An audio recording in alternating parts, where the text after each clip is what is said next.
Hey, welcome to Viking Preparedness. I am Pastor Joe Fox. Today we're going to talk about PACE, primary, alternate, contingency, and emergency as it applies to where you're going to live during Teowaki, WROL, SHTF. But first, say hello to Suka, the Magnificent. She gets a little anxiety in the car. It's not hot, so her panting is just nervousness. And then, of course, there's Hazak chilling. All right, where are you going to live? Too many people have the idea when the crap hits the fan, we're bugging out, man. If that's plan A, that's a horrible plan. You should already be living somewhere awesome. It's America for most of you. You have choices. And for most of the rest of you, you have choices. Live somewhere awesome. Life is short.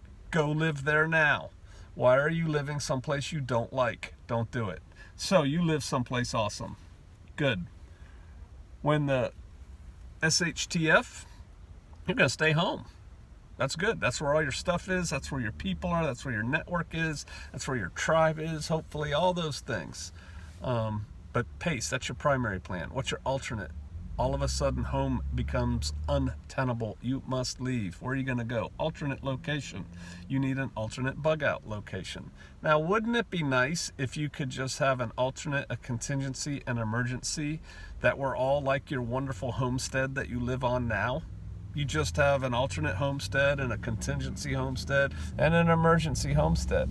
But the reality is you are not Uncle Sugar. You are not Bezos or Bill Gates or Warren Buffett. You don't have all the money in the world. You got to make do with what you got.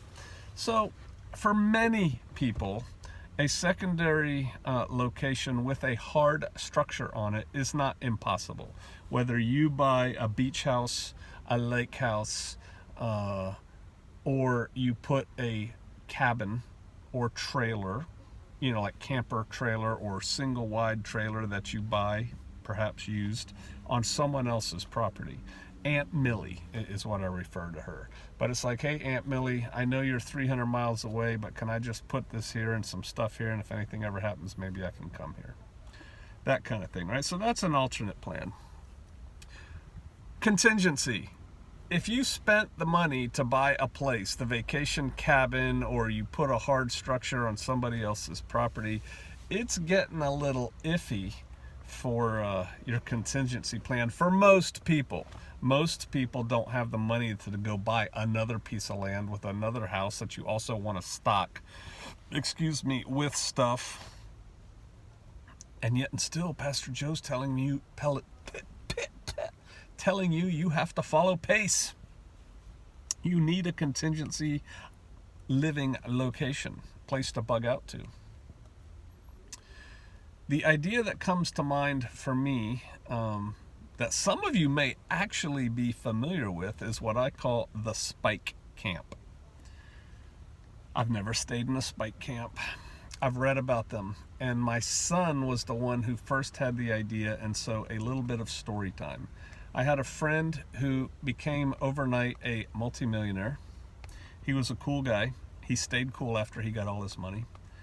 And one of the things he considered for a while doing was buying, and I talked about this to some degree before here, was buying an old town up in Idaho where they had gone in and logged many years before, and there were a series of duplexes, a building for the company store, and a building for the sawmill. Now, all the equipment had been taken out of the sawmill. There was nothing in the company store except shelves, and the duplexes were empty, but they were going really cheap.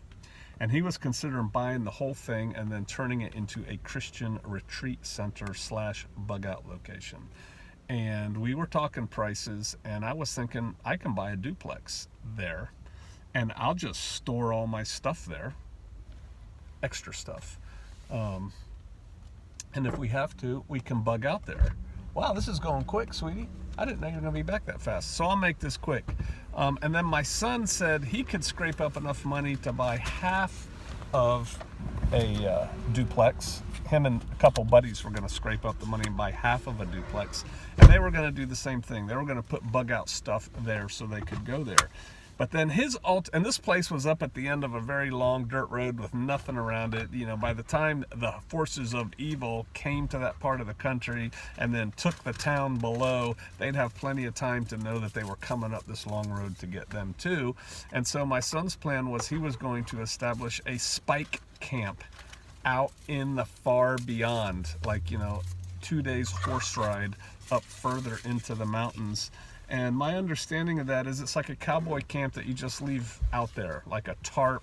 Maybe the poles for to put the tarp over are already in place, but the tarp is taken down and hidden, and there's, like, you know, pots and pans and a cot and sleeping bag or whatever there. Hunters use these things. It's just a little way to make it more comfortable out in the woods other than living out of your backpack. So maybe that could be a contingency plan, and I kind of want to play with that idea a little bit in the future.